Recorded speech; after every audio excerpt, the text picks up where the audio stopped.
حضرت موکل بن یسار رضی اللہ تعالیٰ عنہ سے روایت ہے کہ رسول اللہ صلی اللہ علیہ وآلہ وسلم نے ارشاد فرمایا، قرآن کریم کی چوٹی یعنی سب سے اونچا حصہ سورہ بقرہ ہے۔ اس کی ہر آیت کے ساتھ 80 فرشتے اترے ہیں، اور آیات الکرسی عرش کے نیچے سے نکالی گئی ہے، یعنی اللہ تعالیٰ کے خاص خزانے سے نازل ہوئی ہیں۔ پھر اس کو سورہ بقرہ کے ساتھ ملا دیا گیا، یعنی اس میں شامل کر لیا گیا، اور سورہ یاسین قرآن کریم کا دل ہے۔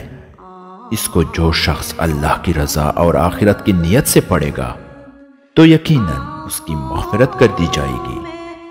لہٰذا اس سورت کو اپنے مرنے والوں کے پاس پڑھا کرو تاکہ روح کے نکلنے میں آسانی ہو۔